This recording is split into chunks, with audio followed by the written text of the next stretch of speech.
About 10 years ago, I went on a camping trip to Ginny Springs in Florida. I was in my early 20s back then. It was late summer, and I had a long weekend free, so I decided to make the drive up and spend a couple nights out in the woods. I'd been to Ginny Springs once before with a group of friends and remembered how beautiful the clear waters were and how relaxing it felt to be out there. That time, we were tubing on the river and mostly hung around in the daylight. This time, I wanted something quieter. I planned to camp solo, maybe do some light hiking, bring a book, grill some food, and just unwind. Nothing fancy. I got there on a Friday afternoon. The place was a bit busy, especially near the main springs, but I found a decent campsite away from the larger clusters. I didn't want to be totally isolated, but I didn't want to hear people yelling all night either. It was tucked back enough that I had some privacy but still saw other tents through the trees. Felt like a good spot.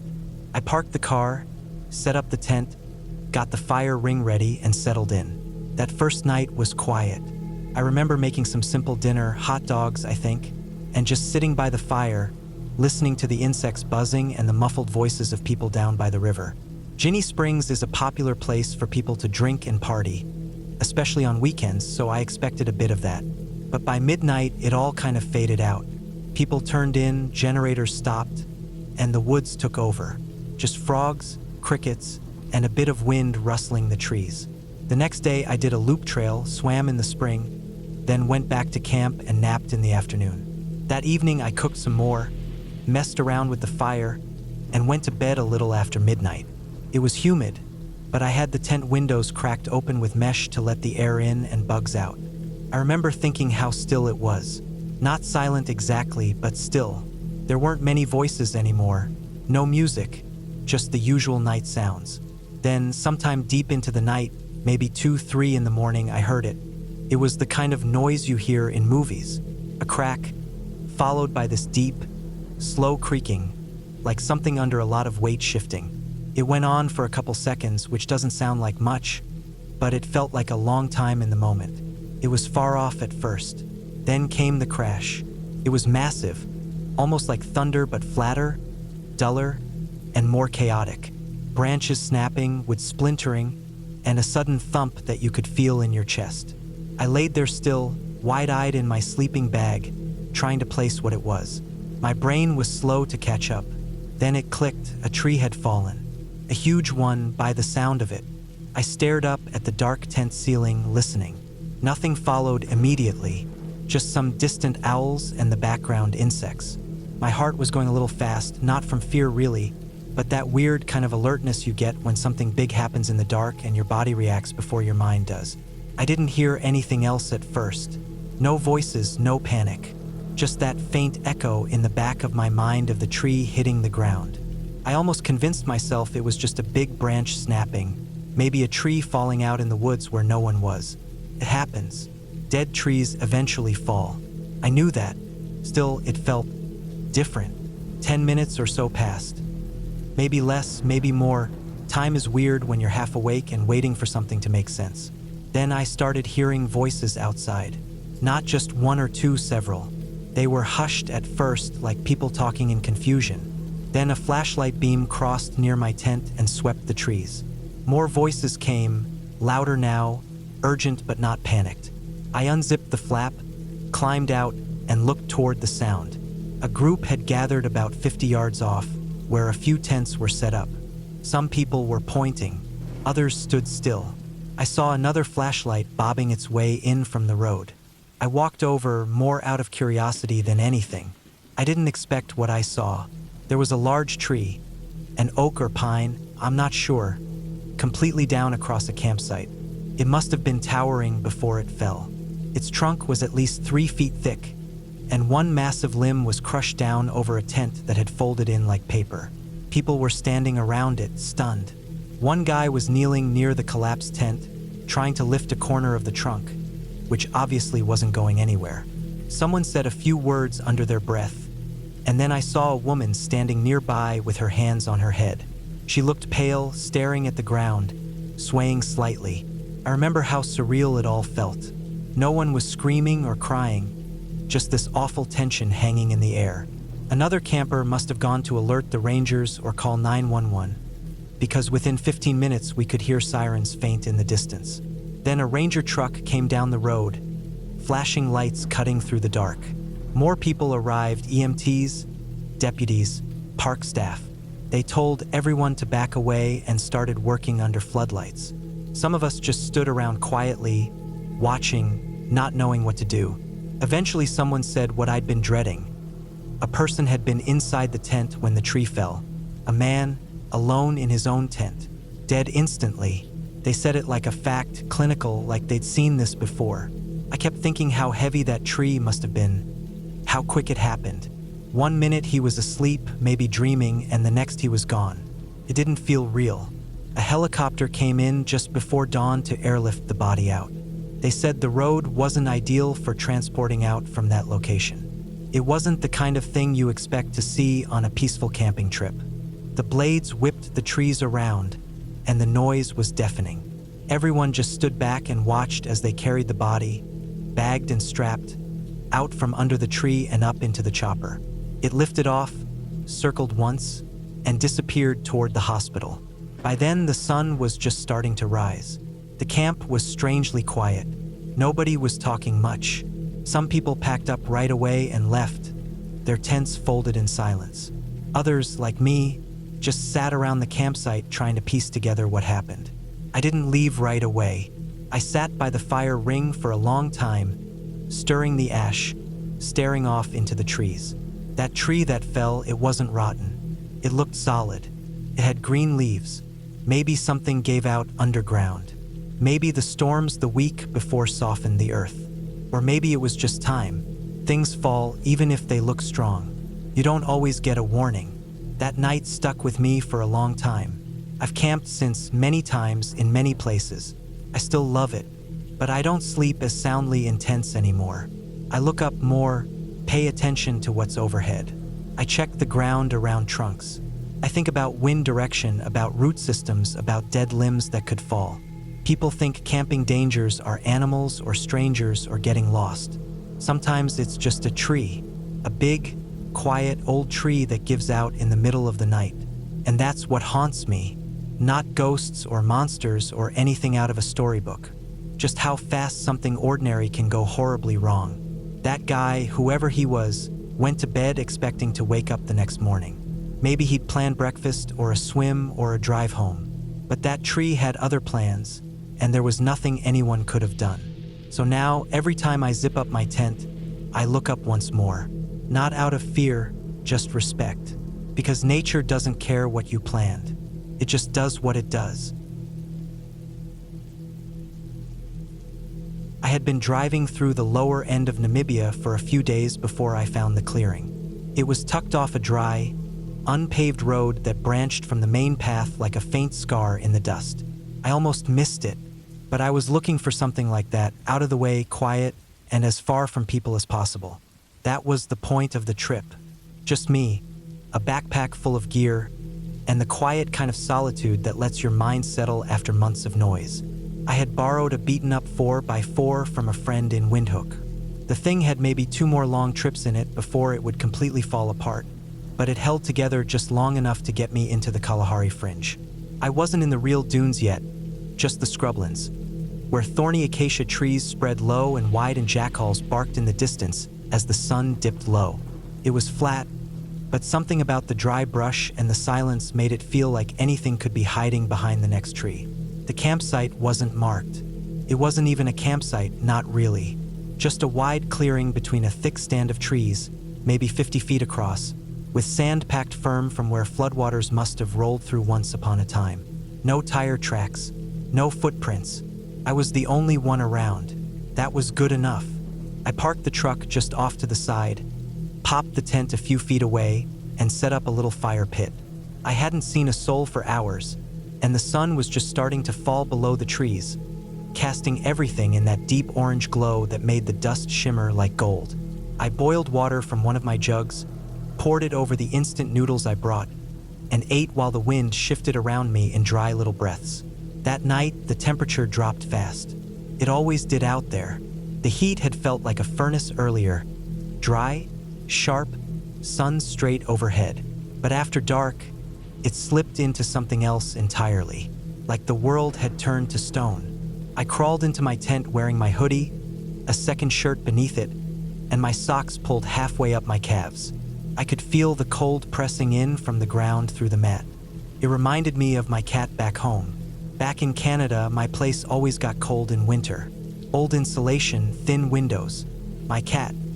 She'd curl up behind my back at night, right between the shoulder blades and the base of my spine. Just a warm ball of fur pressed up close, like she was trying to share body heat. It was always kind of comforting. Not that I expected anything like that out here. I dozed off faster than I expected.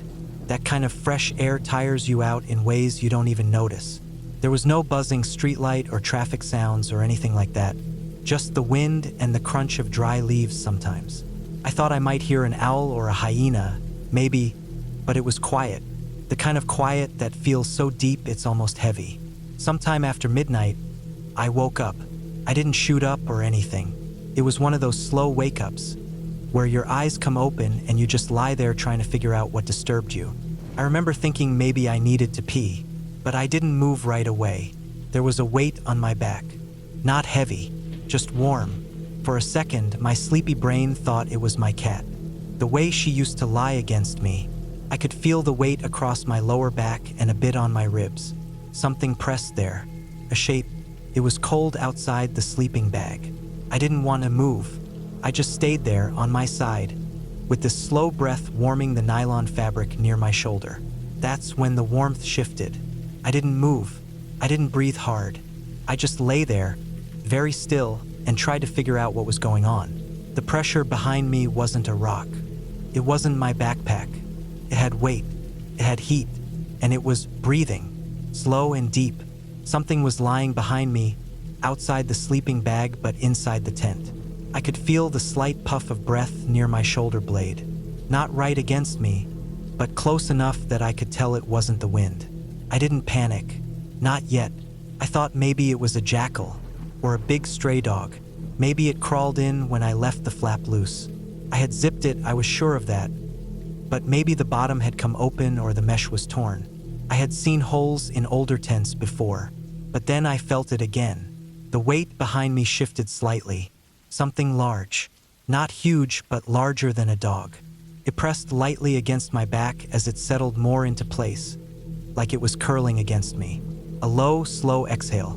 That's when my chest started tightening. I didn't want to startle it. Whatever it was, it hadn't hurt me yet.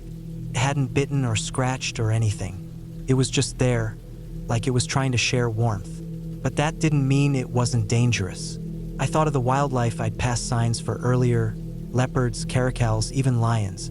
Rare out there, but not impossible. I moved my hand slowly, inch by inch, toward the zipper of my sleeping bag.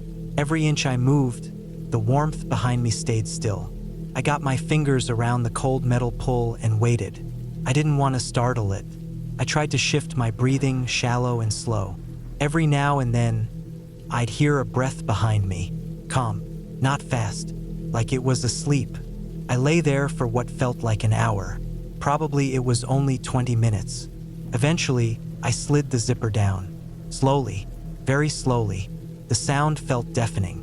The teeth unzipped inch by inch until my hand was free and I could reach down to my belt. My knife was there, a small one not made for fighting. Just a utility blade. I didn't pull it.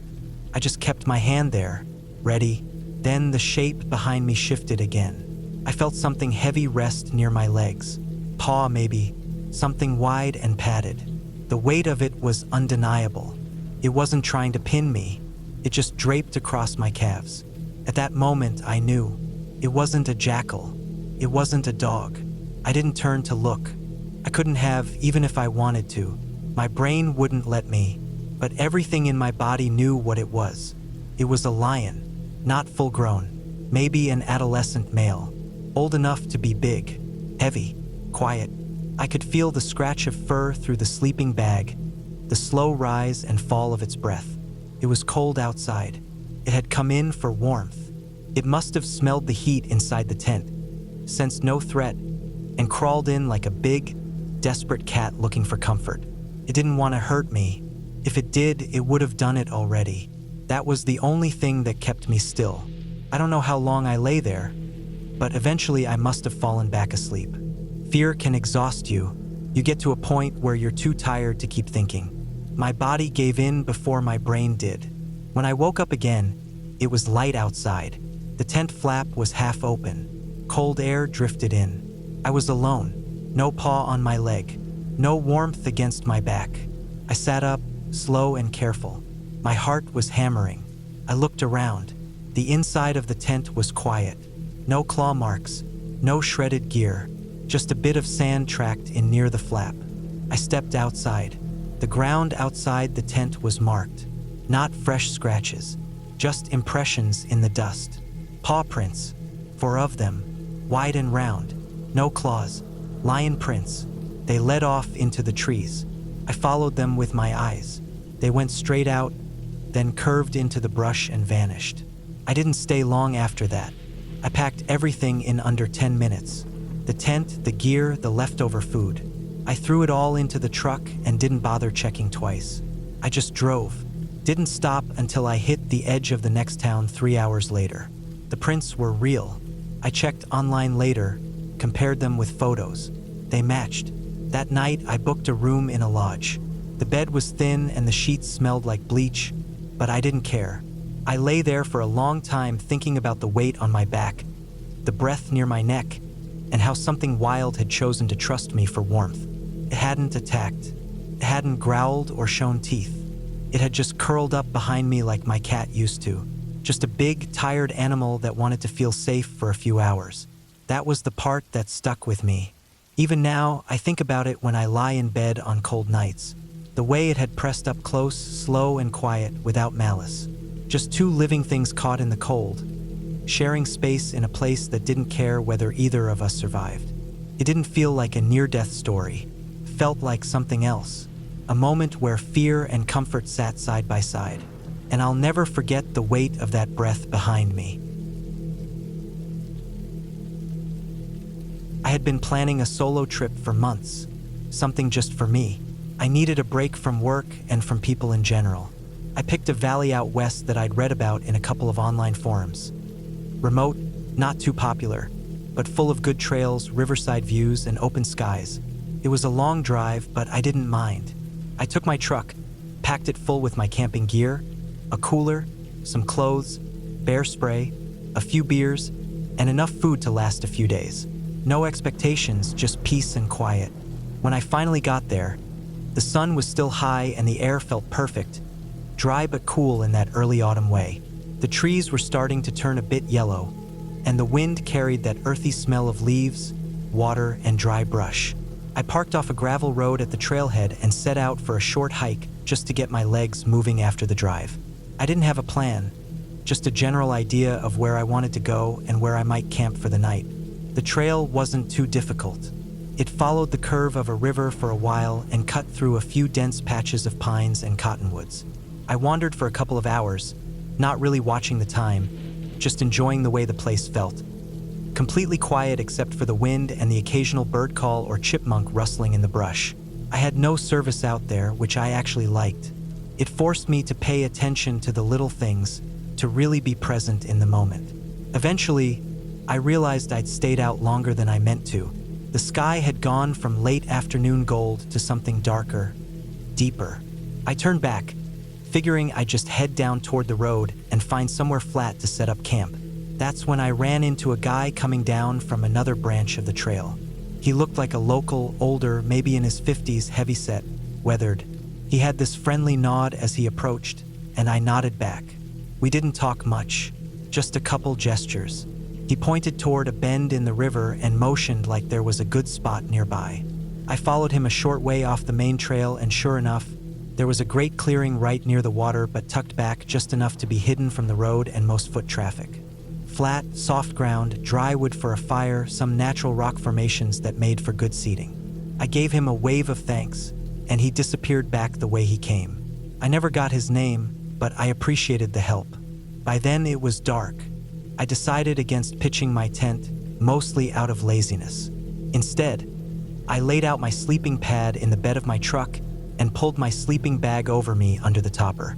I had parked close enough to the clearing to keep an eye on the fire and still be sheltered. I made a small fire, cracked open a beer, and listened to a comedy podcast my buddy had recorded. His voice came through my small Bluetooth speaker, laughing, telling dumb stories from our teenage years. I drank a couple more beers, cooked a simple meal, and leaned back, watching the fire spit little sparks into the dark. I probably looked like a beacon out there. The firelight flickered bright against the rocks and truck, and my laughter carried through the trees. I wasn't worried, though. Felt safe enough. Isolated, but not dangerously so. Eventually, the fire burned down low, and I crawled into the back of my truck, zipped up my bag, and fell asleep to the fading coals and the sound of the river nearby. When I woke up, the air was cold and the sky was turning pale. I got out, stretched, and started another small fire to shake off the chill. The river mist hovered low along the banks, and I could see my breath when I exhaled. I cracked a beer, it was vacation after all, and started frying up some eggs and sausage on my camp stove. That's when I noticed him. He was standing at the edge of the trees, maybe 30 feet away. I hadn't heard anything. No footsteps, no branches breaking. He was just there, a man. Dirty jeans, heavy coat that looked patched together from different materials, and long, matted hair and a beard that made it hard to see his face clearly. What really stood out were the bags. Plastic grocery bags, tied all over his clothes, flapping gently in the breeze like leaves. He didn't look at me, just stared off past me, like I wasn't there. His face was half hidden by the beard, but what I could see looked pale, almost gray. I tried to act casual. I nodded toward the sky and mumbled something about how nice the day was. He didn't flinch, didn't acknowledge it at all. I kept cooking. I watched him out of the corner of my eye as he moved, slowly, around the edge of the clearing. He didn't step inside, just circled, almost like he was walking an invisible line around my camp. I wasn't scared yet. Uneasy, sure, but not panicked. I offered him some breakfast. No response. I offered him a beer. He didn't even glance in my direction, just kept pacing, slowly, like something was wrong in his head, like he didn't recognize what he was seeing. He turned his back to me, then wandered a few steps and turned again, still on that invisible path. Never once did he step toward me, but he never went away either. That's when it clicked. He wasn't just weird. He wasn't just off. He was dangerous in that quiet, broken, unpredictable way. Something inside me tensed. I looked at the edge of the tailgate, where I'd stashed my bear spray and my buck knife the night before. I moved slow, not wanting to startle him. I couldn't tell if he'd been watching me all night. The thought of him creeping around while I was sleeping made me feel sick. My truck was the only thing between me and the open woods, and the more I thought about it, the more I felt like I'd been lucky to stay inside instead of pitching a tent. If I'd been in that thin nylon shell, dead asleep with nothing but a zipper between me and the dark, I don't know what would have happened. The guy didn't say anything, didn't do anything outright, but it was the way he was there, like he didn't see me as a person, just something to circle around, maybe size up, maybe wait out. I gave him a few more minutes, kept the knife in one hand, bear spray in the other. Then I stood up, not fast but firm. I stepped toward him just a few feet, still no reaction. His head was tilted slightly down, beard swaying as he slowly turned away. I had enough. I tossed the skillet onto the stove, dumped the beer, and threw everything I could into the back of my truck. Tent, stove, food, loose clothes. I didn't pack neatly. I just shoved and slammed the tailgate shut. The guy didn't move, didn't even flinch at the noise. As I climbed into the driver's seat, I locked the doors out of instinct. Then I put it in gear and backed out of the clearing. My tires spun for a second in the loose gravel before gripping. I drove slow until I reached the road, then floored it. I didn't stop driving until I was almost 2 towns over. I pulled into a gas station, used the bathroom, and stood under the fluorescent lights for a while, just letting my heart slow down. I bought a hot dog and coffee I didn't want, just to have something warm in my hands. The thing that stuck with me the most wasn't what he did. He didn't attack me, didn't yell or threaten me. It was what he didn't do. He didn't act like I mattered at all. I could have been a tree or a rock, just another thing in the woods. I've gone camping again since then, but I don't go alone anymore, and I don't stay in places that feel too hidden, too out of the way. I also make sure my truck is always packed in a way that I can leave fast if I have to. And every time I set up a site, I think about that guy. I think about how long he might have been watching me from the trees, how long he might have been pacing, silent, in the shadows, waiting for something, or maybe for nothing at all. I never saw him again, never heard anything about him. But that image, his hunched shoulders, the rustle of those plastic bags in the morning breeze, his eyes that never met mine, it sticks with me. Sometimes I dream about him, not doing anything, just standing there, just outside the firelight, waiting for something I can't see. And every time I wake up from that dream, I think the same thing. Thank God I slept in my truck. I'd always found something peaceful in camping alone, especially in quiet spots most people wouldn't think to go. It's not that I'm antisocial. I just like the quiet, the kind of quiet you get in those stretches of bush where nobody's around for miles. No phone service, no cars going by in the distance, no scattered families playing loud music or shouting to each other over burning sausages. Just you, the tent, the bush, and whatever animals happen to be around. That's what I was looking for that weekend. A bit of real quiet. I'd been dealing with a stretch of stress at work, sitting under fluorescent lights all day, stuck behind a screen while my body begged to move. I felt tired in a way that no amount of sleep could fix. So I decided to head out on a Friday after work, threw my gear in the car, and drove out of town until I reached the edge of the national park. I'd been to this general area before, but the exact spot I had in mind was somewhere new. Just a little turnoff I'd found marked on an old topo map, not part of the usual walking trails, not signposted or maintained. I was pretty sure not many people even knew about it. Just a patch of secluded bushland, thick with gums and undergrowth, and with the kind of terrain that made for good isolation. That's what drew me there. I parked the car off a dirt service road, locked it up, hoisted my pack, and started walking. It was late afternoon by then. The sun was still hanging on, but already stretching shadows across the track. I hiked in maybe 20 minutes, winding my way around scrub and low branches, stepping carefully through the loose sticks and dry leaf litter underfoot. Everything crackled. It was a noisy forest in that way. Even the smallest movement gave itself away. That made me feel oddly secure. I figured if anything or anyone came near my camp later, I'd hear them long before they got close. I picked a spot just before the ridge dropped into a gully. A flat area, not too exposed, just wide enough to pitch the tent comfortably with some space for a small fire and to sit and cook. The bush thickened behind me, which gave the site a kind of natural back wall. To the front, I had a good line of sight through the trees, especially with the sun going down behind them.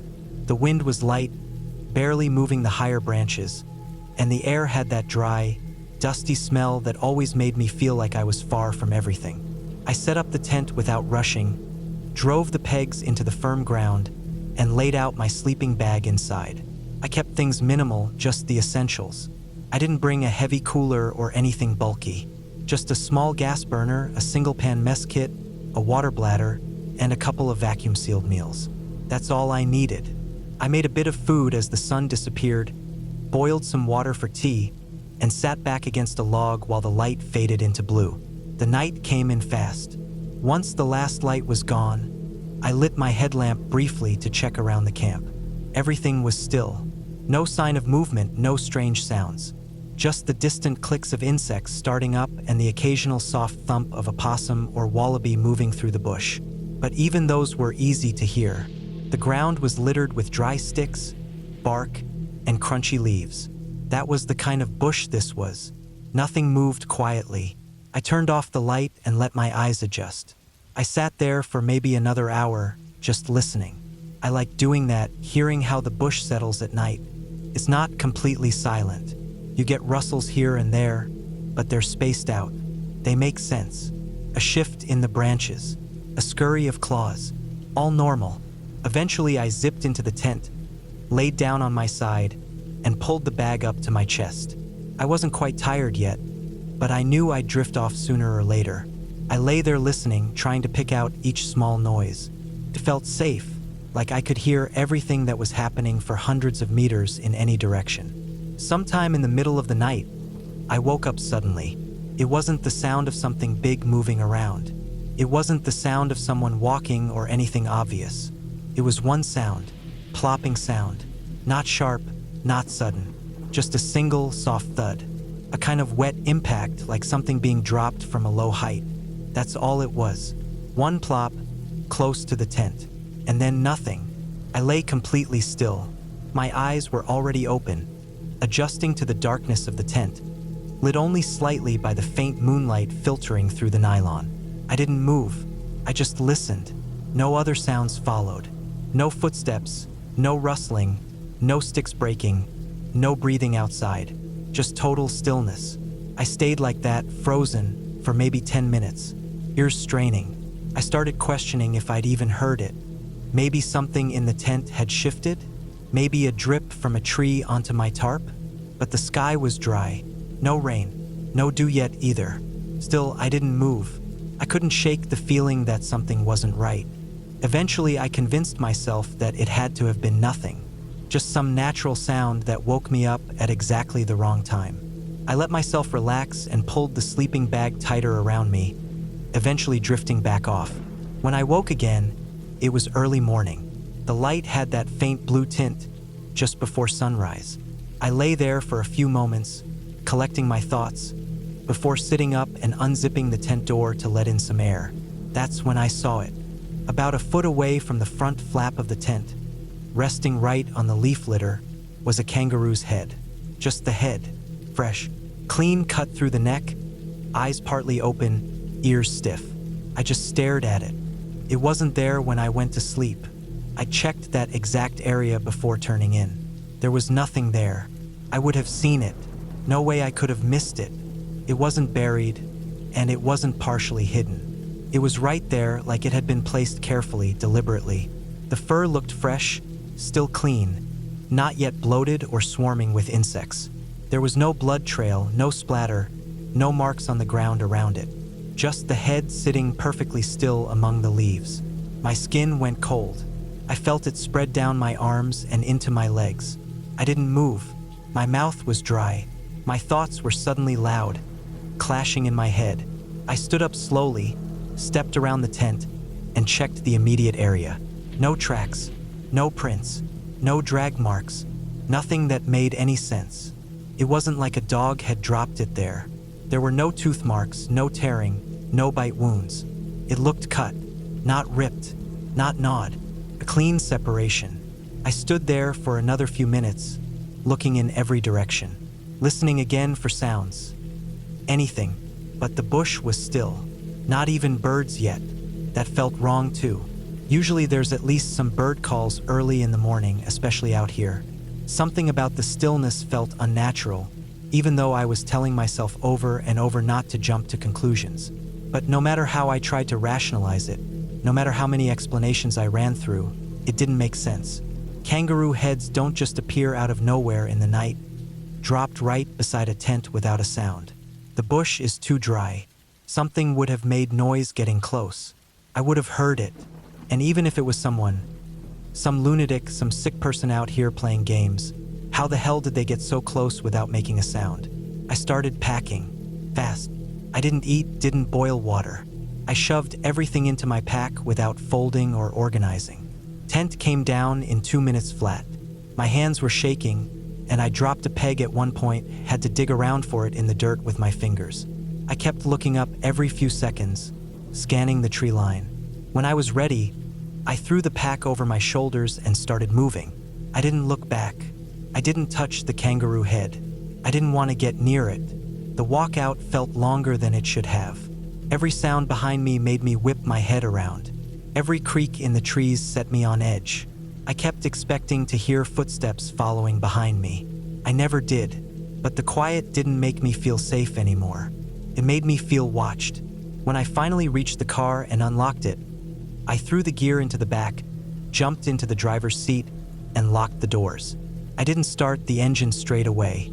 I just sat there, gripping the wheel, heart still pounding. Eventually, I pulled out, turned around, and drove back toward town.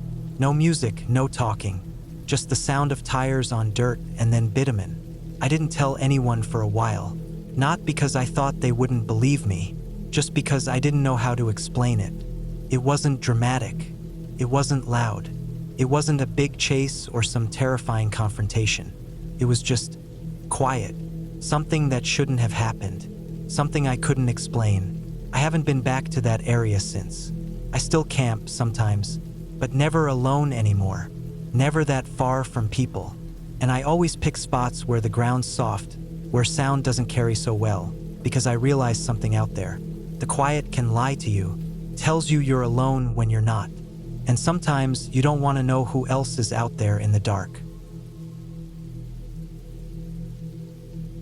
I still think about that night more often than I'd like to admit. It was a long time ago, back when I was still in high school, and we were all still figuring out who we were and what we wanted to be. There were 5 of us, me, Matt, Jordan, Chris, and Andrew, and we all decided we were going to hike out into the mountains for a weekend camping trip. It wasn't the first time we'd camped together, but it was definitely the most ambitious we'd gotten with it.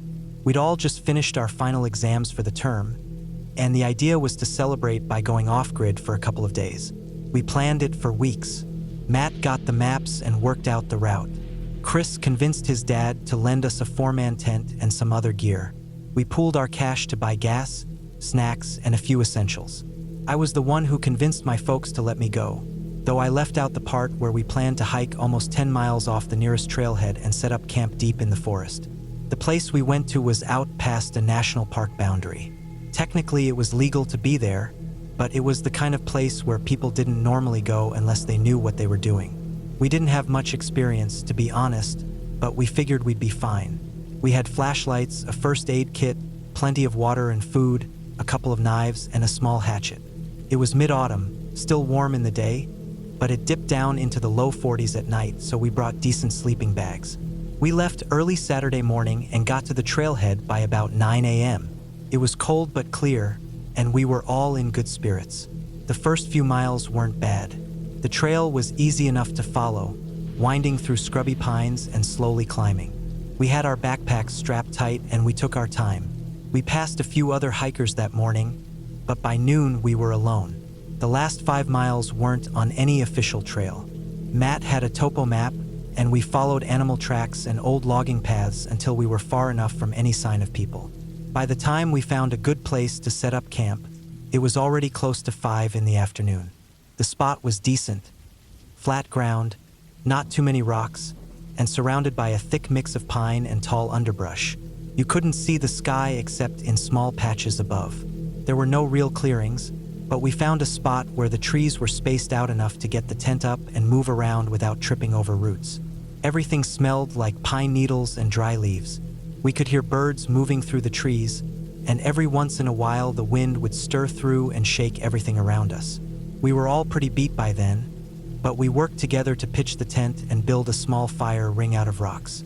We didn't want a big fire, just enough to cook a bit and keep warm. We boiled some noodles, roasted a few hot dogs, and passed around a pack of marshmallows someone had crammed into their bag. It was calm and quiet and almost fun. After a while, the sun dipped below the trees and the forest turned dark fast. We sat around for a bit, shining our flashlights into the woods and making each other jump. Then, one by one, we started calling it a night. I remember being the last one up, poking at the embers of the fire with a stick until they faded to red. The cold was creeping in, and I finally zipped myself into the tent. We had a big one, barely enough room for 5 sleeping bags, but it was warm once we all got in. No one said much, just the sound of sleeping bags rustling and a few coughs. Pretty soon everyone was asleep. I dozed off listening to the forest, branches creaking, the occasional owl hooting, wind rustling the canopy. I don't know what time it was when I woke up, but it was pitch black inside the tent. I couldn't see my hand in front of my face, even after my eyes adjusted. I laid there for a moment, not sure what had pulled me out of sleep. Then I heard it, a single, deliberate sound outside the tent. It wasn't loud, but it was clear. a sort of crunch like someone stepping on dry leaves or twigs. I held my breath and listened. A few seconds passed. Then I heard it again, another step, and then another off to the side. It was the kind of sound you can't mistake for wind or settling trees. It was movement. At first I thought maybe it was one of the guys getting up to take a piss. But the steps weren't just coming from one spot. After the third or fourth crunch, I realized the sounds were coming from different directions. First ahead of me, then behind, then to the left. I started counting them in my head. At least 3, maybe more. It was a weird feeling, lying there frozen in a nylon tent that wouldn't stop anything if someone, or something, really wanted to get inside. My heart started to beat faster. I thought maybe it was an animal, a bear maybe, or a couple of coyotes. But coyotes usually make noise, and these steps were too slow, too spaced out. Not like animals, more like something stalking. That's when I decided to check. I didn't want to wake the others unless I had to, and I figured maybe I was just overthinking it. Maybe my brain was just making shapes out of sounds, like it sometimes does in the dark. But I needed to know, so I slowly reached over to where I'd left my flashlight by my sleeping bag, unzipped the inner flap of the tent just a few inches, and eased it open. Cold air rushed in. I stuck my head out and scanned the darkness with the flashlight, hand shaking. I swept the beam in an arc, just a few feet at first, not sure what I expected to see. First, nothing, just trees and darkness. Then I caught something. Eyes, not one pair, but several, scattered through the woods around us, shining back at me in the beam of the flashlight. Bright reflections, big and high off the ground. I thought they might be raccoons or possums, but these weren't low. They were eye level with me, 5, maybe 6 feet off the ground. And they were wide apart, too far for something small. My first thought was that there were people standing out there. That's when the panic really set in. I froze with the flashlight locked on those glowing dots. They didn't move, didn't blink, just stood there. I started counting again, 1 pair, 2, 3, 4, more than I could keep track of. They weren't close, maybe 20 or 30 feet out, but close enough to see they were surrounding us. Then one of them shifted. Just a small movement, a step maybe. The light caught the outline of a body for a split second, tall, narrow. That's when I realized. It was deer, a herd of deer, standing in the trees, just watching the tent. It sounds ridiculous now, but in that moment, in the pitch dark, coming out of a dead sleep with no warning, it scared the hell out of me. My body had gone into full-on fight or flight mode. I thought we were being stalked by something dangerous, and the silence of it all, the careful steps, the stillness, it fed into that feeling. I let the beam of the flashlight drift across the herd. The more I looked, the more shapes I could make out. Antlers on a couple of them. Mostly does, but a few big bucks too. They stood totally still, not afraid, just observing. No snorting, no stomping. Just silent, waiting. I didn't know what to do. I kept watching for a few minutes, half expecting them to charge, half expecting them to run. But they did neither. After a while, one turned its head, and then another. Slowly, without a sound, the herd began to back away into the trees. The eyes disappeared one by one. Within a few minutes, they were gone. I zipped the tent closed again and laid there staring at the ceiling. My body was still tense, heart hammering. I didn't sleep again until maybe an hour before sunrise. In the morning, no one else had any idea anything had happened. They all slept through it. I didn't say anything right away. I just got up, checked around the site for tracks. Sure enough, there were dozens of prints in the soft earth around the tent. Hooves, some fresh droppings too. No claw marks, no boot prints, just deer. We stayed one more night, but I didn't sleep much that second time either. Nothing else happened, but I kept thinking I'd hear those steps again. That weird, careful pacing through the leaves, like something planning to get close without being noticed. Even now, years later, I sometimes think about those eyes. The way they just stood there, tall and unmoving, watching us sleep. It reminded me that the forest is never really empty. You're never really alone out there, even when it feels like you are. And no matter how harmless something is in the light, in the dark, everything feels like a threat. That trip was the last time we camped that deep in the mountains. We stuck to regular sites after that, ones with fire pits and pit toilets and, more importantly, other people nearby. We never really talked about why, but I think we all felt it, that something had changed after that weekend, that we'd gone far enough into the wild and didn't need to push it again. For me, it was the eyes, not because they were deer, but because, for just a few minutes that night, I believed they weren't. And that was enough. It was supposed to be a quiet camping trip, just me and a couple of close friends out in the woods, away from the noise of the city and the constant distractions of everyday life. The kind of trip where we could sit around the fire, crack open a few beers, talk about whatever random thoughts came to mind, and just breathe in the fresh air of the great outdoors. We planned it for weeks. The weekend was supposed to be perfect, but it didn't end up that way, not even close. The woods we chose were secluded, not far from the usual camping spots, but far enough to feel like we were truly out in the wild. The kind of place where you'd be hard-pressed to find other campers unless they were seriously lost or knew the area like the back of their hand. We found a small clearing near a creek, with just enough space to set up our tents, build a fire, and feel like we had the entire forest to ourselves. The sun had already dipped below the trees by the time we finished setting up, leaving us with only the dimming light of the fire to guide us. We had been talking and laughing around the fire for hours.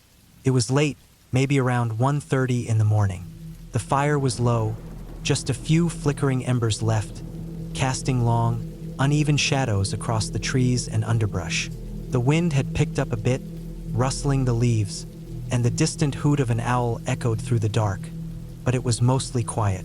Peaceful, really, the kind of quiet you can't get back home. I was sitting with my back to the fire, staring out into the dark, trying to make out any shapes in the forest when the rustling began.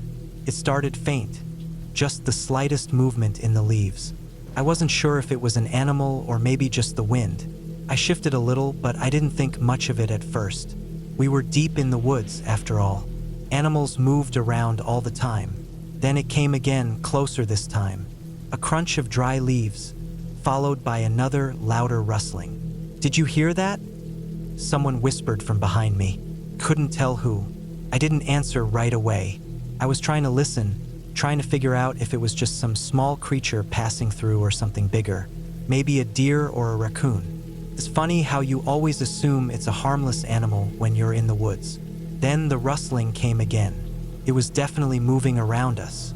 Not just in one direction, but in circles, getting closer. The sound was unnerving. It didn't feel like a normal forest noise anymore. Someone flicked their flashlight on, and the beam cut through the darkness, scanning the edge of the clearing. The light bounced around, catching nothing but trees and bushes. The rustling stopped as suddenly as it started. That should have been a relief, but for some reason, the silence felt worse. It felt like something was watching us, waiting. Then, without warning, something small and dark came darting from the underbrush and straight toward the fire. It was fast, too fast to react. I barely had time to register what it was before the tiny creature leapt into the flames. It was a mole. The fire flared up as the mole landed directly in the center of the low flames. For a split second, I thought I saw its little eyes wide and panicked before it started to sizzle. The sound of it was like nothing I've ever heard before, wet and sharp, like bacon frying on a griddle. We all screamed, more out of shock than fear. The smell was the worst part. It wasn't just the burning fur. It was the smell of charred flesh, something that felt wrong to even be close to, something that shouldn't be happening in the first place. The mole writhed for a second, its tiny body convulsing, but it didn't last long.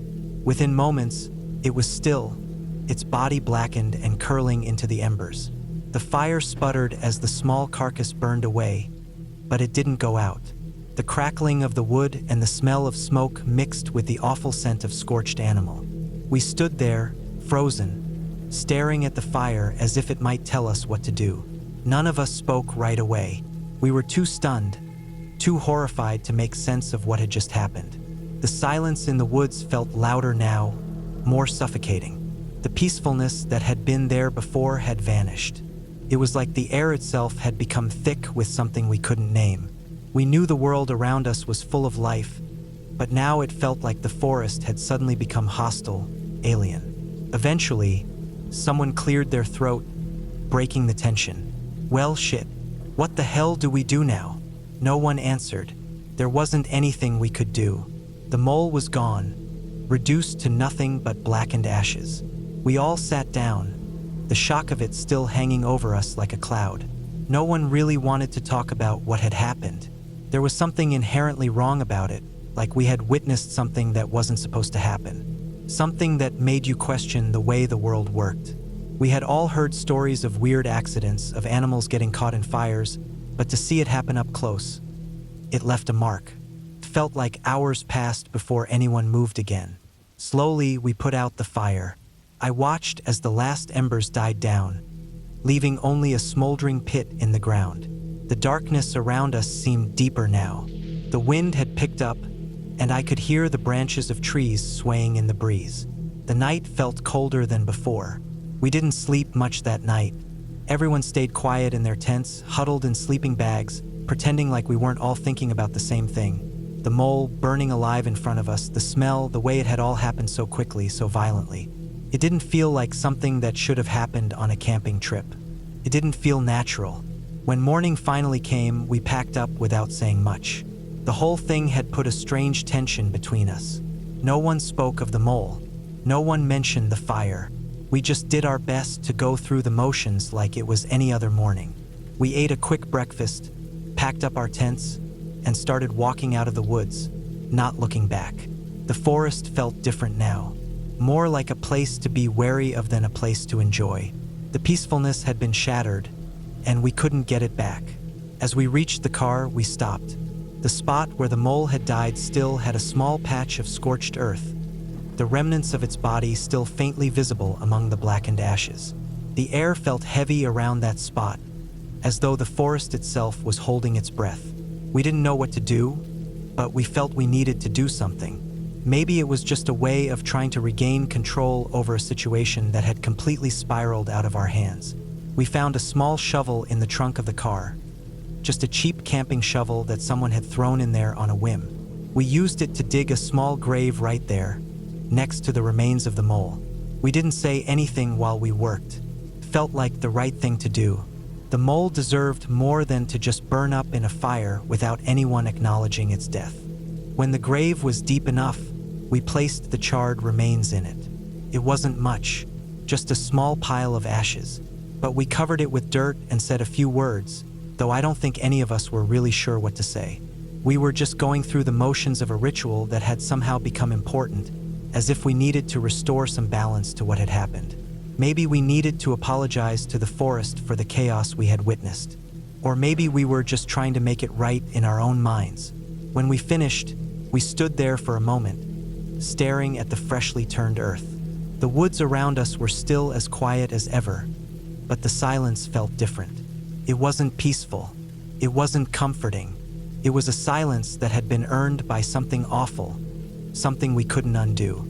And when we left, we didn't talk about it again. Not once. The mole, the fire, the ashes, it all became something we never mentioned in the years after. It wasn't because we were afraid to talk about it. It was because deep down we all knew that nothing we said could make it go away. It was just one of those moments that stays with you. Something that reminds you that nature, in all its beauty, is also full of unpredictability. And sometimes the worst things happen when you least expect it. The mole never stood a chance, but at least we gave it a burial. It started as just another trip out to get away. I wasn't trying to do anything fancy. Just 2 nights in the woods, no phone, no people, no work emails, no traffic, no news. Just trees, a little wind, and the sound of whatever animals were still moving around before everything froze for the season. I drove out on a Thursday morning, took a few back roads past some old farmland, then gravel and finally dirt roads that twisted deeper into the forest. This spot wasn't one of the main campgrounds. I found it years ago on accident when I was hunting in the fall. No official markings, no pit toilets, just a clearing off the trail near a dried-up creek bed. I'd been back a few times since, and I never saw another person. That's why I liked it. No chance of hearing someone else's music or dogs or kids. Just quiet. It was mid-October. The leaves were well into changing and a lot of them had already dropped. You could see farther through the woods this time of year, with the branches barer. The sky was flat and gray that first afternoon, and the temperature hovered around 45. Good sleeping bag weather. I got the tent up, a small fire going, and cooked myself some sausage and beans out of the cast iron pan I'd brought. It was all simple. Nothing felt strange. I didn't even think about the other campsite across the creek at first. It wasn't a site, really. Just another clear area through the brush and over the shallow ditch where the creek had once flowed. The first night, I saw what I thought was a dark trash bag or maybe some gear bundled up across the way. I had to squint through the trees, and with the shadows it was hard to make out. I figured someone else had been here recently and left their junk behind. It happens. I didn't worry too much about it. It was far enough away that it didn't matter. I slept fine that night. I always do better in the tent. Something about the cold and quiet makes it easy to shut down. I woke up around 6, just before the sun started to rise, and made coffee on the camp stove. I had a little folding stool I used for sitting by the fire pit. I remember sipping the coffee, watching the steam roll off it into the air, and just staring out over the creek bed at the thing again. This time it looked different. Not just a pile of something. It was a body. I knew it without even needing to get closer. The way the shoulders slumped, the arms loose at the side, the head forward. I knew it. I stood up and walked slowly around to the left, where the ground sloped gently down and crossed the old creek bed. I stepped carefully through the branches and dry leaves, holding my breath without realizing it. I was maybe 15 feet away when I was sure. It was a man, mid-30s, maybe 40. He'd been sitting with his back to a large flat rock near a burned-out fire pit. He was wearing a canvas jacket, tan or brown, but the front of it was blackened from smoke and something else. His legs were stretched out in front of him, boots still laced. His arms had gone stiff. His head was tilted down, chin resting against his chest, like he'd fallen asleep. His face was burned. The lower part was worse, skin melted and bubbled, dark around the mouth and chin, like the fire had gone up into him. His hands were badly burned too. The left one looked like it had been gripped around something, maybe a bottle or can. The fire pit just in front of him was half full of ash and black chunks. Some had blown out onto the dirt around him. The smell was what made it real, that sick, sweet, greasy odor. It was faint, but strong enough to cut through the cold morning air. I felt something move in my stomach, but I forced it down. I didn't touch him. I didn't move closer than 10 feet. I backed away, retraced my steps over the creek bed, and sat back down at my fire. I didn't know what to do for a while. There was no phone signal out there, and I hadn't brought a satellite beacon. My truck was parked about 2 miles up the trail near the dirt road. I figured I'd have to hike back, get in, and drive to the nearest ranger station or sheriff's office. But I sat for almost an hour. I couldn't stop thinking about how he must have done it. It looked like he'd poured something flammable on himself and lit the fire. It wasn't a clean burn. It hadn't been quick. When I finally got up, I packed everything I could into my backpack and started hiking. It was quiet the whole way back, just the sound of my boots crunching leaves and the occasional crow in the trees. I remember how much I wanted to turn around and look behind me, but I didn't, not once. The drive took almost an hour on those rough roads, then another 45 minutes to the county sheriff's office. I walked in, and my clothes still smelled like wood smoke. The lady at the desk looked up, and I could see her expression change just from the look on my face. They took it seriously. A deputy drove back with me that same day. I took him down the trail, showed him the site. He didn't say much, just radioed in what he saw and then told me to head back to the road. He stayed with the body until more people came in. I didn't wait around to watch them haul the man out. I gave a full report. They asked if I'd seen anything the night before. I hadn't. No noise, no shouting, just silence. A few weeks later, someone from the department called me. They said the man had been missing for a few days before I found him. He'd left a note in his truck parked about half a mile from the site, and they found an empty gas can and a lighter in his backpack. No sign of drugs or alcohol. They didn't release his name to me, just said his family had been notified. I didn't go back out there that year, or the next. Even now, years later, I've never camped in that exact spot again. What stuck with me wasn't just the sight of him. It was the quiet. How he must have sat there, alone, probably in pain, maybe even second-guessing what he was doing, but still going through with it. That kind of quiet is heavy. It sits in you, thick and cold like a wet blanket. When I do camp now, I bring a satellite phone. Not because I'm scared something will happen to me, but because I can't stop thinking that maybe if someone had found him an hour earlier, a day earlier, he'd still be alive. But the part that really gets to me is knowing he chose that spot. Out in the middle of nowhere, past a dry creek bed, down an unmarked trail that only a few people even knew about. He wanted to disappear. He wanted it to happen where no one would see it, where the only witness would be the trees and the wind and maybe a bird or two. And it worked. If I hadn't gone out there when I did, he might have sat there for weeks. Sometimes I wonder why people do it that way. Why they don't leave a note for the world or say goodbye to someone or go someplace where it's easier to be found. I think the answer is ugly. I think it's because they don't want to be saved. They don't want questions. They just want out. But I also think maybe he didn't think someone like me would be the one to find him. Maybe he thought he'd never be found at all. I didn't know him. I still don't. But I saw what was left, and it changed something in me. I'm not haunted in the ghost story sense. I just think about him sometimes, about the smoke and the way the cold morning air moved through the trees while he sat there burning the night before. He was just a guy, someone who'd gotten tired or lost or whatever else had eaten through him enough to make him go out there with a can of gas and a lighter. That's what suicide is a lot of the time. It's not a movie. It's not a cry for help. It's just someone quiet, alone, making the worst choice they'll ever make. I wish I could have done something, but I didn't know. I didn't see the signs. I didn't hear a thing. I still go out into the woods sometimes. I still camp. But every fire I light, I think about him. I think about that spot across the creek and the blackened rocks and the burned shape of a man who decided the silence was better than the life he had. It's not something you ever forget. Not really. You carry it with you even if you try to set it down. That's what I've learned about death. The dead don't carry it. We do.